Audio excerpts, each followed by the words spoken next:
So let's go to Brussels next, and Kevin Ozebek joins us from there. Hello, Kevin, good to see you. What are the main arguments on both sides here? Because there's a big divide between what French regulators want and what Silicon Valley wants, right?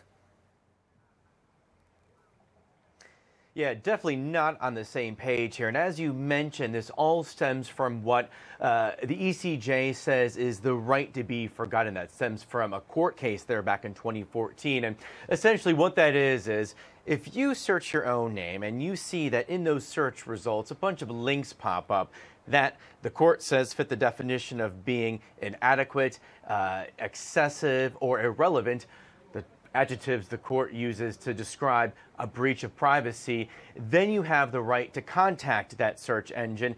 And if it fits all the criteria, the search engine then has to remove those links.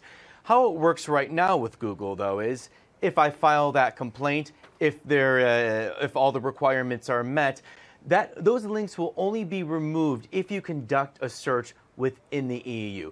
But say, for example, you power up your VPN, you tell your address that you're in the US or Africa or Asia, then those search results pop up. So French regulators are saying the only way the right to be forgotten can really be exercised is for it to apply around the world. What's very interesting here is some civil liberties groups are actually siding with the big tech companies here.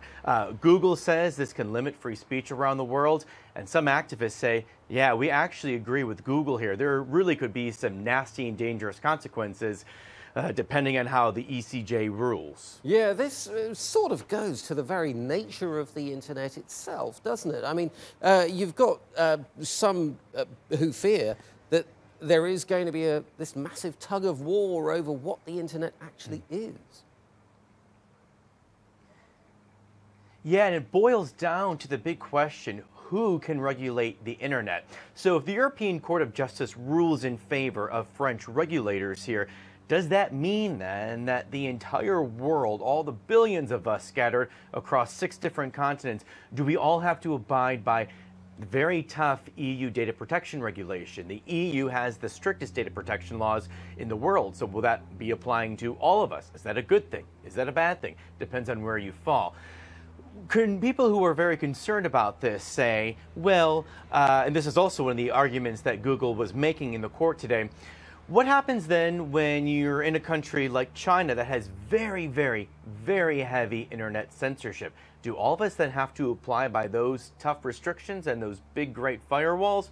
So really, this could raise even many more questions than would give us answers. And it's not quite sure if this is going to answer the question, well, really, who regulates the internet here? Because this could potentially then set up a war of words, at least, between, say, the EU and the US. If the EU companies start saying, hey, we have to abide by our data protection rules, they now apply all over the world.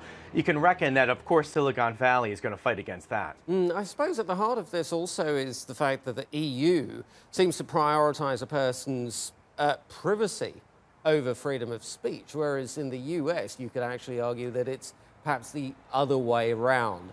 Look, this case is going to carry on for some time. Arguments were made today. But when do we expect a ruling? Not until sometime next year. It's a big case, but these ECJ cases do not move through the system fast at all.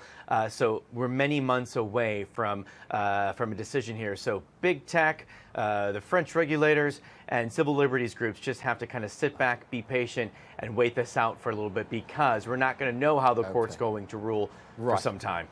Kevin Ozebek in Brussels, thank you very much indeed.